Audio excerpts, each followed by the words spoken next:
అందరికీ నమస్కారం. ఈరోజు వీడియోలో చనిపోయిన తర్వాత శవాన్ని ఒంటరిగా ఎందుకు వదలకూడదు అనే విషయం గురించి ఈ క్రింది వీడియోలో పూర్తిగా తెలుసుకుందాం. భూమి మీద పుట్టిన ప్రతి జీవి ఏదో ఒక కాల పరిమితిలో మరణించి తీరుతుంది. ఏ జీవి కూడా చిరంజీవిగా చిరకాలం ఇక్కడే ఉండిపోదు. మనుషులు కూడా అందుకు భిన్నం కాదు. పుట్టడం గిట్టడం ఉంటుంది. హిందూ ధర్మం పుట్టడం గిట్టడం తిరిగి పుట్టడం అనే చక్రంలో జీవుడు భ్రమిస్తుంటాడని వివరిస్తుంది. అంటే జీవికి పునర్జన్మ ఉంటుంది అని వివరిస్తుంది. ఆయా జీవుల కర్మ ఫలితాన్ని అనుసరించి జన్మలు ఉంటాయి అని వివరిస్తుంది. ఎలాంటి కర్మకు ఫలితంగా ఎలాంటి జన్మలు ఉంటాయన్న విషయాన్ని అష్టాదశ పురాణాల్లో ఒకటైన గరుడ పురాణం చాలా చక్కగా వివరంగా వివరిస్తుంది. రకరకాల మరణాలు ఎందుకు కలుగుతాయి, మరణించాక జీవుడికి ఏం జరుగుతుంది, ఎటు వెళుతుంది, ఎలాంటి బాధలు లేదా సుఖాలు పొందుతుంది అనే విషయాన్ని వివరిస్తుంది. ఎలాంటి పూజలు అర్పణలు చేయాలన్నది వివరిస్తుంది. ఇందులో భాగంగానే మరణం తర్వాత శరీరాన్ని దహనం చేయడం గురించి వివరణ ఉంటుంది. ఏ సమయంలో మరణిస్తే ఎప్పుడు దహనం చేయాలన్న వివరాన్ని చక్కగా చెబుతుంది. మహావిష్ణువుకి వాహనంగా గరుడు ఉంటాడు. ఆ గరుడికి ఎన్నో సందేహాలు ఉంటాయి. తన సందేహాలను తీర్చమంటూ మహావిష్ణువుని ప్రార్థిస్తాడు. మహావిష్ణువు అతడి సందేహాన్ని తీరుస్తాడు. ఆ వివరణ గరుడ పురాణం తీర్చింది కాబట్టి ఇది గరుడ పురాణం అయింది. అందులో హిందూ ధర్మంలో మనిషి మరణం చాలా ప్రత్యేకమైనది. మరణానికి ముందు, మరణం తర్వాత, మరణ సమయంలో ఆచరించవలసిన పద్ధతులను ఎన్నింటినో గరుడ పురాణం చెప్తుంది. ఆధ్యాత్మిక భావనలు కలిగి ఉన్న ప్రతి ఒక్క హిందువు ఈ పద్ధతులను ఇప్పటికీ ఆచరిస్తూనే ఉన్నాడు. మనిషి మరణం అంటే శరీరం మన వాహనానికి అంతవరకు సారథి కనపడకుండా ప్రాణవ రూపంలో సారథ్యం చేసి జీవుడు ఇప్పుడు వదిలేశాడు అని అర్థం. అప్పటి వరకు శరీరం దానిలోని జీవుడు ఒక్కటిగానే ఉంటాడు కాబట్టి శరీరం కలుగుతుంది. ఎన్నో పనులు చేస్తుంది. చెట్లు ఎక్కుతుంది, కట్టెలు కొడుతుంది, డాక్టర్గా ఆపరేషన్ చేస్తుంది, పేషెంట్గా ఆపరేషన్ చేయించుకుంటుంది.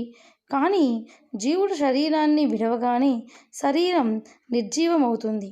ఎండుకర్రకు శరీరానికి తేడా లేని విధంగా పడిపోతుంది. అప్పుడు కంటి కనబడే ప్రాణం లేని శరీరంగా కంటి కనబడే జీవుడిగా రెండుగా మారిపోతాడు. మనిషి జీవుడు అంటే ఆత్మ తన కర్మానుసారం నరకానికి స్వర్గానికి ప్రయాణం కడుతుంది లేదా ప్రేతంగా మిగిలిపోతుంది. మరణించిన వాడు గొప్ప పుణ్యాత్ముడు అయితే సరాసరి మోక్షాన్ని పొందుతాడని వివరిస్తుంది గరుడ పురాణం కాదు. మన హిందూ పురాణాలు అన్నీ ఇంచుమించుగా ఇలాగే వివరిస్తాయి.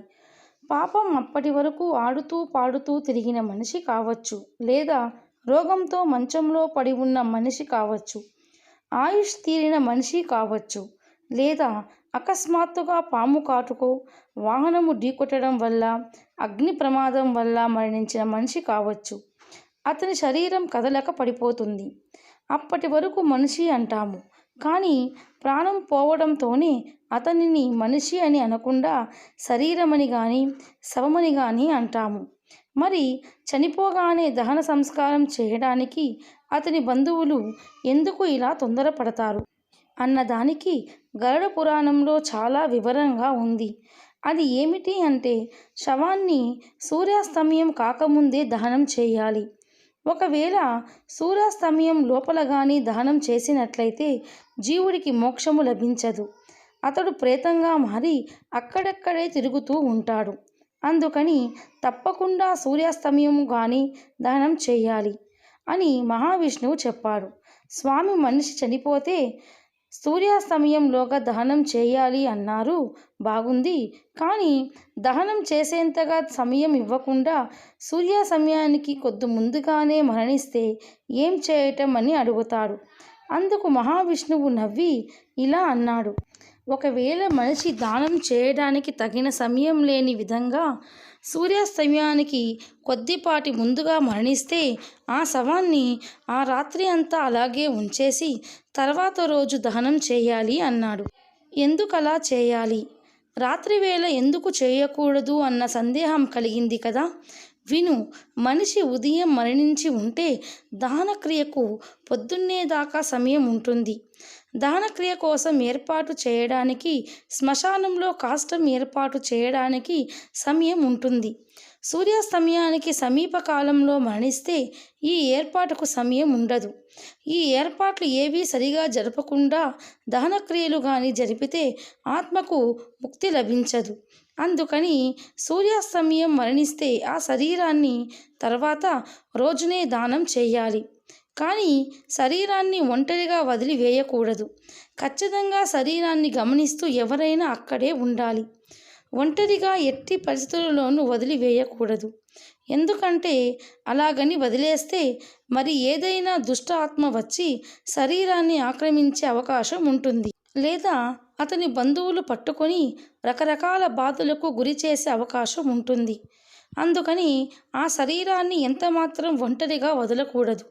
అంతేకాదు, శరీరాన్ని ఒంటరిగా వదలడం వల్ల అక్కడక్కడే తిరుగుతూ ఉండే కుక్కలు కానీ లేదా మరేదైనా మాంసాహార జంతువులు కానీ తమ ఆకలి తీర్చే పదార్థంగా భావించి శరీరాన్ని పీక్కు తినే అవకాశం ఉంది.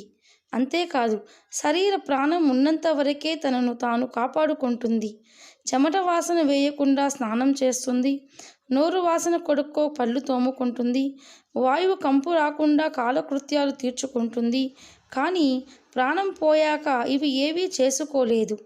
శరీరాన్ని కదిలించే ప్రాణం లేక శరీరంలోని ద్రవాలు కుళ్ళిపోవడం మొదలవుతాయి. దాంతో శరీరం నుండి దుర్గంధం వెలువడుతుంది. అందుకని శరీరాన్ని ఒంటరిగా విడవకూడదు. పక్కనే ఉండి శరీరానికి 4 వైపులా ధూపం వేస్తూ దుర్గంధం వ్యాపించకుండా చూడాలి.